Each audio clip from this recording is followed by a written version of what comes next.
현지 시간 금요일 뉴욕 증시가 혼조로 마감한 가운데 S&P 500 지수는 최고치를 재경신했습니다. 미국의 5월 근원 PCE 지수가 전년 대비 3.4% 증가하면서 29년 내 최대폭 상승을 나타냈습니다.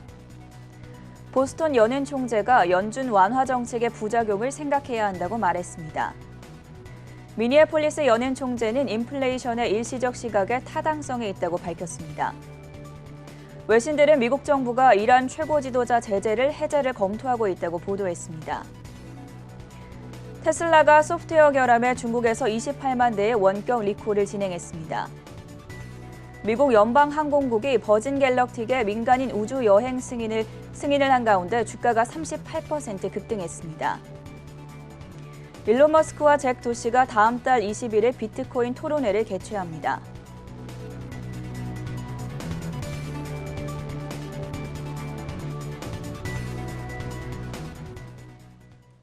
여러분 안녕하십니까? 월요일 글로벌 이슈 투데이의 전세원입니다. 지난주 뉴욕 증시 주간 기준으로 3대 지수 모두 상승했습니다. S&P 500 지수가 2.7%, 나스닥 지수가 2.4% 강세를 기록했고 여기에 다우 지수마저도 주간 기준으로 3.4% 상승하면서 지난 3월 중순 이후 주간 기준 최고의 한 주를 보냈다라는 평가가 나왔습니다. 먼저 우리 시간으로 토요일 새벽에 마감했던 현지 시간 금요일 뉴욕 증시 상황부터 확인해 보시죠. 박곤 외신캐스터가 준비하고 있습니다.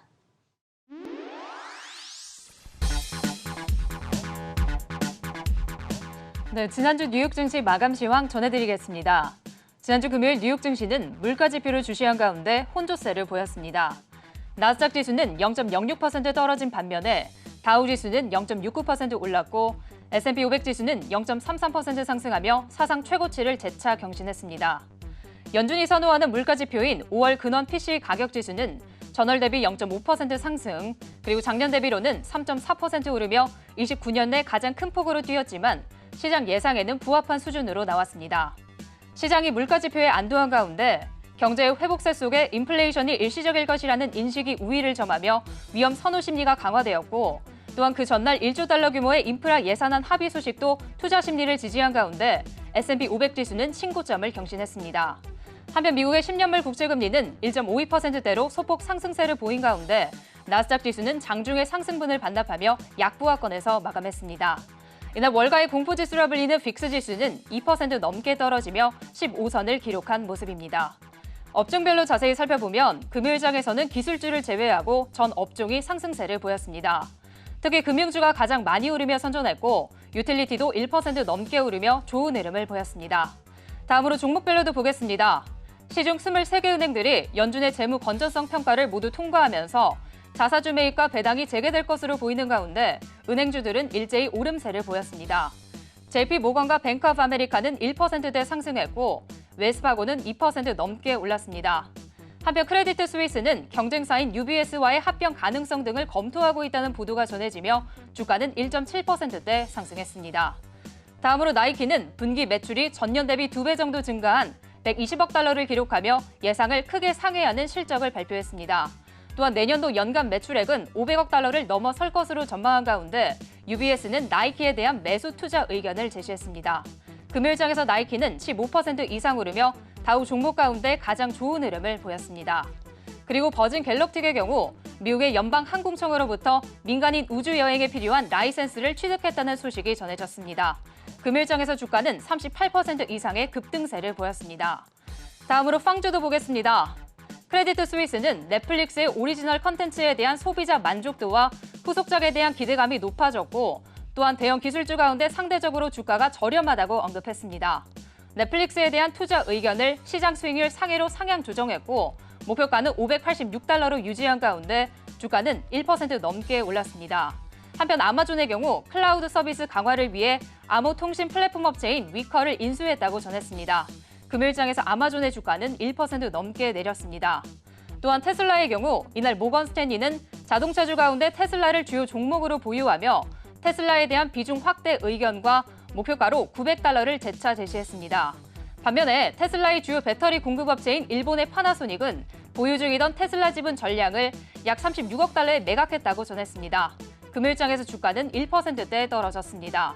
한편 주말 사이에 테슬라가 자동 운행 시스템과 관련한 소프트웨어의 결함으로 중국에서 28만 대 이상의 모델 3와 Y 차량에 대해 원격 리콜을 진행한다는 소식도 전해졌습니다. 다음으로 태양광 관련주들도 살펴보겠습니다. 시티그룹은 태양광 산업과 에너지 저장 비즈니스의 성장세를 긍정적으로 보며 엔페이즈에 대한 매수 투자 의견을 게시했습니다. 금요일장에서 엔페이즈는 2% 넘게 상승했습니다. 또한 스티븐스는 퍼스트 솔라와 솔라 엣지에 대해서도 비중 확대 의견을 제시한 가운데 퍼스트 솔라는 3% 넘게 올랐고 솔라 엣지는 강부하권에서 마감했습니다. 다음으로 유럽으로 넘어가 보겠습니다. 유럽 증시는 인플레이션을 주시한 가운데 혼조세를 보였습니다. 에너지주와 광산주는 강세를 보였지만 제약주는 약세를 보이며 유럽 증시의 추가 상승을 제한했습니다. 독일 닥스 지수는 0.12% 올랐고 영국 증시는 0.37% 상승했습니다. 반면에 프랑스 까크 지수는 0.13% 내렸습니다. 또한 아시아 증시는 미국의 인프라 지출안 합의 소식으로 간밤에 강세를 보인 미국 증시가 투자 심리를 지지한 가운데 상승세를 보였습니다. 중국 상해 종합지수는 1.15% 올랐고 홍콩 항생지수는 1.4%대 상승했습니다. 그리고 일본 니케이 지수는 0.6%대 올랐습니다. 마지막으로 상품 시장도 보겠습니다. 국제유가는 미국과 유럽 등 주요 국가의 원유 수요가 늘어날 것으로 기대되는 가운데 상승세를 보였습니다. WTI 가격은 1% 오른 74달러 선에 마감했고 브렌트유는 0.8%대 상승한 76달러 선에 거래되었습니다. 이로써 유가는 주간 기준으로 5주 연속 상승 흐름을 보였습니다. 그리고 금 가격은 인플레이션에 대한 우려가 다소 완화된 가운데 소폭 상승세를 보였습니다. 금요일장에서 금 가격은 0.1% 상승한 1,777달러 선에 마감하며 주간 단위로는 4주 만에 상승세를 보였습니다. 지난주 마감 시황 전해드렸습니다.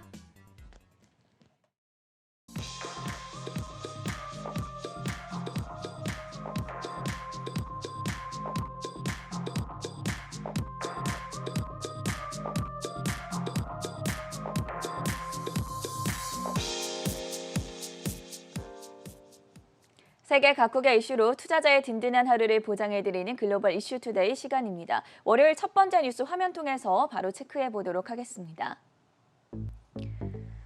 미국의 인프라 투자안과 관련해 초당파 합의안을 두고 계속해서 혼란이 제기되고 있습니다. 잡음이 지속되는 가운데 주말 사이에도 바이든 대통령이 입장을 표명했는데요. 여러 보도가 전해지지 않았습니까? 네, 맞습니다. 미국의 공화당 상원의원들이 바이든의 명확한 입장 표명이 있어야지만 인프라 법안 협상이 진전될 것이라고 강조했습니다. 현지 시간 27일 CNBC는 로 포트먼 공화당 상원의원과의 인터뷰 내용을 공개했는데요. 포트먼은 인프라 법안에 대한 바이든의 분명한 입장이 중요하다면서 바이든이 하나의 법안만 사인할 경우에는 협상은 어려울 것이라고 전했습니다. 앞서 현지 시간 24일 백악관은 초당파 의원 10명과 함께 약 1조 달러 규모의 인프라 투자 예산에 합의한 바 있는데요. 바이든 대통령이 지난 3월에 제시한 2조 달러에 비해선 적은 규모였지만 의회 통과를 위한 접점을 도출했다는 점에서 긍정적인 평가를 받기도 했습니다. 하지만 이를 두고 민주당 내에선 우려의 목소리도 나왔는데요. 통과된 법안에 기후변화 대응책과 관련된 내용이 의원들이 예상과는 다르게 미흡하게 담겨 있었기 때문입니다. 이에 바이든 대통령은 가족계획 지원과 기후변화 대응을 담은 일자리 계획안이 모두 의회를 통과해야지만 법안에 서명하겠다고 입장을 밝혔는데요. 이에 대해 공화당 측은 바이든의 인사는 합의 정신에 어긋났다면서 합의를 지지한 지 2시간도 지나지 않아 거부권을 행사하는 건 말이 되지 않는다고 비난의 수위를 높였습니다. 결국 상황이 악화되자 주말 사이 바이든 대통령은 입장을 번복했는데요. 현지 시간 26일 성명을 통해서 합의안 중 하나만 오더라도 당연히 서명을 할 것이라며 발언을 정중하게 정정했습니다. 또 인프라 계획을 지원하겠다고 약속했고 이것이 제가 하려던 일이라면서 지난 목요일 합의한 계획이 의회를 통과하도록 노력할 것이라고 강조했습니다. 한편 이번 일과 관련해 CNBC를 비롯해 워싱턴 포스트 등 다수의 외신들이 입장을 전했는데요. 특히 워싱턴 포스트는 이번 사건과 관련해 상원에서 36년을 보내면서 자신의 협상 기술과 의회에 대한 타고난 이해를 자랑해왔던 바이든에게 상당히 당혹스러운 상황이었을 거라고 밝혔습니다. 또 뉴욕타임즈는 이번 혼란이 제기된 것은 인프라 투자안 초당파 합의안을 두고 민주당과 공화당의 이해관계가 달랐기 때문이라고 전했습니다.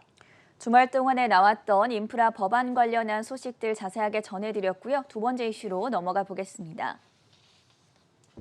자, 버진 갤럭틱의 이륙 준비가 완료됐다. 영국의 억만장자죠. 리처드 브랜슨 버진그룹 회장이 이끄는 버진 갤럭틱이 미국 정부로부터 우주 관광, 우주 여행에 대한 승인을 받았습니다. 앞서서 몇 주 전에 우리가 제프 베조스의 블루 오리진 소식도 자세하게 짚어봤었는데 과연 우주에 누가 먼저 가게 될지, 승자가 누가 될지 기대를 모으고 있거든요. 관련 사안들 어떤 것들 살펴보면 좋겠습니까? 네, 일단 공식적으로는 블루 오리진이 다음 달 20일에 처음으로 우주 관광에 나설 예정입니다. 버진 갤럭틱 역시 미국 연방항공국 FAA로부터 첫 우주 관광 면허를 공식적으로 받으면서 급등하는 모습을 보였는데요. 해당 면허는 상업용 우주선에 유료 승객을 태우는 것을 허가하는 내용입니다. 버진 갤럭틱은 상업 목적으로 고객을 우주선에 태울 수 있게 됐다며 FAA 승인이 우주 관광 현실화를 위한 이정표라고 평가했고요. FAA도 개인 승객을 우주군으로 보낼 수 있는 첫 번째 상업용 우주 면허라고 밝혔습니다. 버진 갤럭틱은 공식적인 입장에 따르면 현재 3차례 우주선 시험 비행에 성공했고 연내 3차례의 추가 시험 비행을 진행한 뒤에 내년부터 우주 관광을 시작할 예정입니다. 20만에서 25만 달러, 우리 돈으로 2억 원대인 버진 갤럭틱은 우주 관광 티켓을 사전 구매한 고객만 이미 600여 명에 달합니다. 일론 머스크의 스페이스X도 우주 관광 기업 엑시엄 스페이스와 함께 우주 관광 기업 국제 우주 정거장에서 약 10일 동안 머무르는 우주여행 티켓을 이미 판매하는 상황이고요. 이 가격 역시 5,500만 달러, 우리 돈으로는 624억 원입니다. 그리고 아마존 제프 베이조스가 이끄는 블루 오리진도 다음 달 20일에 우주행 로켓이 발사되는데요. 블루 오리진이 공개한 뉴 세퍼드 로켓의 탑승 조건입니다. 신체적인 조건은 물론 체력, 순발력, 끈기 등 다양한 요건이 갖춰져야 한다고 전해지고 있는 모습인데요. 이제 다음 달 20일로 코앞으로 다가온 상황입니다. 한편 이들에게 도전장을 던진 새로운 기업도 있습니다. 우주여행 스타트업 스페이스 퍼스펙티브는 성층권 우주여행 티켓 판매를 시작했습니다. 기사에 따르면 스페이스 퍼스펙티브는 수소로 가득 찬 거대한 풍선에 스페이스십 넵튠이라는 우주 캡슐을 매달고 시속 19km 속도로 운행하는 성층권 여행을 준비 중인데요. 우주선도 아닌 대형 우주 풍선에 탑승해서 구경하는 방식이지만 벌써 지난 18일엔 시험 비행을 통해서 6시간 넘는 비행을 무사히 성공했습니다. 티켓 가격은 좌석당 12만 5천 달러, 우리 돈으로 1억 원을 웃돌 예정입니다. 고도 30km 상공에서 진행되는 성층권 여행은 기존의 모습과는 조금 다른 전경을 보여줄 수 있을 것이라고 외신은 바라보고 있습니다. 확실히 우주 여행이 대세로 자리 잡은 모습입니다. 해외 언론들에 따르면 이 버진 갤럭틱 리처드 회장이 제프 베조스보다 2주 앞선 7월 4일에 우주 여행을 떠날 수도 있다는 보도가 나왔다고 하니까요. 이 점도 함께 살펴보시면 좋을 것 같고요. 세 번째 테슬라 뉴스로 넘어가 보겠습니다. 지난주에 테슬라가 주간 기준으로 7% 강세를 기록했었는데 마지막 날에는 좀 악재가 겹쳐지면서 하락하면서 마무리가 됐습니다. 대규모 원격 리콜이 나왔습니다. 홍성진 캐스터가 전해주시죠. 네, 맞습니다. 테슬라가 소프트웨어 결함으로 중국에서 약 28만여 대의 차량을 리콜하기로 결정했습니다. 중국 관리 당국에 따르면 테슬라가 2019년부터 중국에 판매한 차량 28만 5천여 대를 리콜하기로 결정했는데요. 이는 지난해부터 올해까지 테슬라가 중국에서 판매한 차량 수와 일치하는 것으로 확인됐습니다. 즉 최근 2년간 중국에서 판매한 차량을 모두 리콜한다는 이야기인데요. 이번에 리콜되는 차량은 모델 3와 모델 Y 두 종류로 두 차량 모두 크루즈 컨트롤 체계에 문제가 있었기 때문으로 밝혀졌습니다. 크루즈 컨트롤은 차량 속도를 자동으로 주변 차량과 같게 하거나 또 유지하는 운전자 보조 기능을 뜻하는데요. 해당 기능에 문제가 생길 경우에 충돌 위험이 있을 수 있다는 게 중국 당국의 설명입니다. 앞서 테슬라 차량이 잇따라 충돌 사고를 일으키자 관리 당국이 조사를 진행한 바 있는데 최악의 경우에는 차량이 급가속해 사고가 날 수 있다면서 테슬라에게 조치를 취하도록 요구한 것입니다. 이에 테슬라는 이번 문제와 관련해 해당 차량들을 전량 회수하지 않고 원격으로 소프트웨어를 업데이트할 예정인데요. 테슬라는 소유주들에게 불편을 끼쳐 죄송하다면서 안전수칙 준수를 위해 최선을 다하겠다고 입장을 밝힌 상황입니다. 한편 주말 사이 테슬라와 관련된 또 다른 소식도 전해졌는데요. 현재 테슬라와 배터리 사업 관계를 맺고 있는 파나소닉이 보유하고 있는 테슬라의 주식 전량을 매각하겠다고 밝혔습니다. 앞서 파나소닉은 지난 2010년에 약 3천만 달러를 들여서 테슬라 주식 140만 주를 매입한 바 있는데 이번에 보유하고 있던 테슬라 주식을 모두 팔면서 매각 금액만 총 36억 1천만 달러인 것으로 확인됐습니다. 파나소닉은 매각 대금은 인수합병 등에 사용할 것이라고 전했는데 이번 지분 매각이 테슬라와의 사업 관계에는 영향을 주지 않을 것이라고 덧붙이기도 했습니다. 테슬라 관련한 외신 보도 내용들 짚어드렸고요. 다음 이슈 일론 머스크 뉴스로 넘어가 보겠습니다. 주말 동안에 나온 보도 내용이었는데요. 일론 머스크와 잭 도시 트위터 CEO죠. 다음 달 21일에 개최되는 비트코인 컨퍼런스인 더 비월드에서 비트코인을 주제로 토론을 하기로 합의했다는 보도가 나왔습니다. 왜 이런 토론회가 성사가 된 겁니까? 네, 트위터를 통해서 성사됐다고 전해지고 있습니다. 7월 토론에서 잭 도시와 일론 머스크가 가상화폐를 둘러싸고 맞붙게 되는데요. 이번 토론은 도지파더인 머스크와 비트코인 전도사로 불리는 잭 도시가 트윗을 주고받는 과정에서 성사됐습니다. 화면을 통해 보면 잭 도시 트위터 CEO가 가상화폐 투자자들에게 비트코인과 관련된 행사에 대해서 홍보를 하는 모습이 이어졌고요. 이에 대해서 일론 머스크가 비꼬는 댓글을 달면서 시작이 됐습니다. 비트코인의 앞글자를 딴 행사명이 양성애에 대한 호기심을 의미하는 단어인 바이큐리오스라고 물어본 뒤 맞다, 비트코인이군이라며 잭 도시를 자극한 것입니다. 이에 잭 도시는 일론 머스크를 향해 기괴하다며 행사에서 당신과 내가 대화를 하자 비트코인과 관련된 궁금증을 다 털어놓을 수 있다라고 했습니다. 이에 대해 바로 머스크는 도시의 토론 제안에 좋다 하자고 했고 알았다면서 준비를 하겠다라는 리트윗이 이어지면서 토론이 성사된 것입니다. 머스크는 올해 초까지만 해도 공개적으로 비트코인 지지자라고 말해왔지만 지난 5월 테슬라의 비트코인 결제 허용 중단을 돌연 발표한 뒤에 비트코인 채굴이 환경에 미치는 악영향을 지적하면서 도지코인을 대안으로 전폭적인 지지를 해왔고요. 실리콘밸리의 대표적인 비트코인 지지론자인 잭 도시는 머스크를 겨냥해서 어떤 한 사람이 가상화폐를 바꾸거나 막을 수 없다라고 비판을 한 적이 있고요. 이달 초에는 비트코인 축제에도 직접 참석한 바 있습니다. 이번 토론에서 외신에 따르면 비트코인 채굴에 드는 방대한 에너지에 대한 내용이 주를 이룰 것으로 전망이 됩니다. 한편 미국 법무부와 국세청, 바이낸스의 자금 세탁 및 탈세 여부를 조사하고 있는데요. 독일 금융감독청도 바이낸스에 대한 조사를 벌이고 있고 독일에서 바이낸스는 테슬라, 마이크로스트래티지, 코인베이스 등 주식과 연계된 토큰을 발행하면서 규정을 위반한 혐의를 갖고 있는 상황입니다. 영국에서는 더 심각하고요. 바이낸스는 영국 금융당국청의 요구에 따라 오는 30일 저녁까지 광고 활동 등을 중단해야 되는 상황입니다.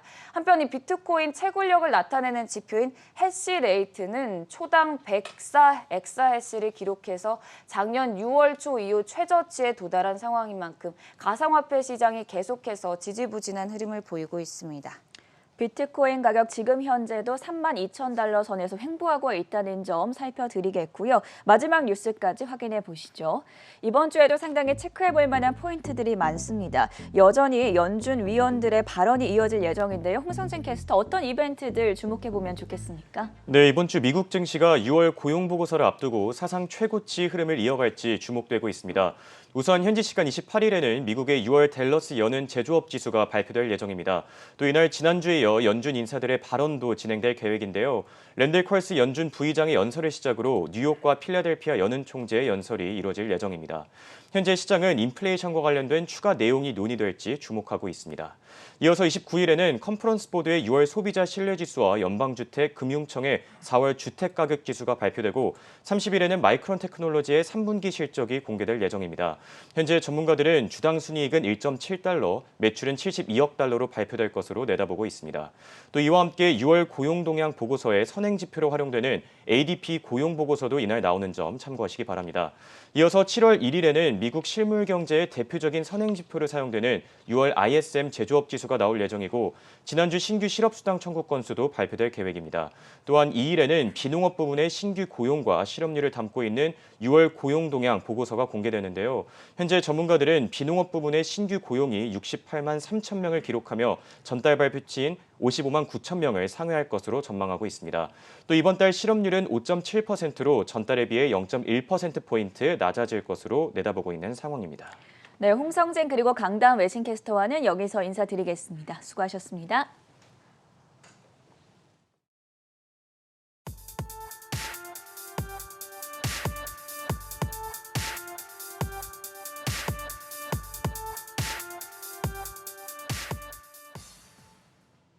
네, 오늘은 월가에서 선정한 하반기 최고의 실적이 기대되는 5개 종목에 대해 살펴보겠습니다. 월가 IB들은 다가오는 하반기에 몇몇 기업들이 눈에 띄는 호실적을 발표할 것이라고 소개했는데요. 애널리스트들은 포스트 코로나 시대의 경제 재개가 투자들에게 있어서 보기 드문 매수 기회라고 말했습니다. 이들이 선정한 5개 종목 함께 살펴보겠습니다. 첫 번째는 뱅크 오브 아메리카가 추천한 차량 공유업체 우버입니다. 우버는 코로나19 기간 동안 음식 배달 서비스인 우버이츠에 대규모 투자를 했는데요. 분석가들은 우버이츠가 백신 접종으로 글로벌 경제가 정상화된 이후에도 꾸준히 성과를 낳을 것으로 내다봤습니다. 또한 차량 공유 서비스 역시 경제 재개 이후 더욱 살아날 것으로 봤는데요. 하반기 실적이 크게 개선될 것이라는 전망입니다. 다음은 JP모건이 매수 등급을 제시한 태양광 업체 썰런입니다. JP모건은 썰런을 비롯한 친환경 에너지 사업이 아직 성장 초기 단계에 있기 때문에 향후 큰 폭으로 상승할 여력이 있다고 전했는데요. 작년과 같은 가파른 상승은 아니더라도 하반기 바이든 정부 정책의 수혜를 받아서 호실적을 보일 것이라고 기대하고 있습니다. 세 번째 기업은 모건 스탠리가 추천하는 중국의 게임 회사 넷이즈인데요. 모건 스탠리는 넷이즈가 향후 6개월 안에 큰 성과를 거둘 것이라고 강조했습니다. 그 이유는 하반기에 넷이즈가 많은 게이머들이 기대하고 있는 게임 2개를 출시하는데 과거에도 넷이즈는 게임을 출시할 때마다 주가가 크게 상승했기 때문입니다. 올 3분기에는 해리포터 시리즈를 내놓고 4분기에는 디아블로 시리즈를 발표하는데요. 모건 스탠리는 두 게임 모두 많은 팬층을 보유하고 있기 때문에 출시와 함께 넷이즈의 실적도 크게 개선될 것이라고 내다봤습니다. 이어서 파이프 샌들러가 선정한 시티그룹의 소매 금융 부분 기업인 원메인입니다. 파이퍼 샌들러는 원메인이 향후 6개월 안에 큰 성장을 보일 것이라며 지금이 최적의 매수 타이밍이라고 소개했습니다. 그러면서 그동안 원메인은 오버행 이슈로 동종업계에 비해 실적이 저조했는데 오버행 우려가 해소되면 눈에 띄는 성장을 기록할 수 있을 것이라고 덧붙였습니다. 오버행이란 언제든지 매물로 쏟아질 수 있는 잠재적인 물량이 많은 주식을 뜻합니다. 마지막은 루프캐피탈이 매수 추천한 미국의 가구회사 아메리칸 우드마크입니다. 루프캐피탈은 아메리칸 우드마크가 최근 주가 흐름이 부진했지만 매출 성장세는 여전히 양호하다면서 올 하반기에서 내년 상반기 사이에 실적 개선이 기대된다고 전망했습니다. 이렇게 하반기 호실적이 기대되는 5가지 종목에 대해 살펴봤고요. 계속해서 전가한 캐스터가 전기차 관련주에 대해 전해드리겠습니다. 네, 전기차 판매가 늘면 같이 주목을 받는 것이 있습니다. 관련 충전 인프라 시설이 필연적으로 함께 늘게 될 텐데요. 미국 투자은행 제프리스에서는 전기차 충전 시장이 2030년까지 매년 30% 이상씩 성장할 거라고 보고 있습니다.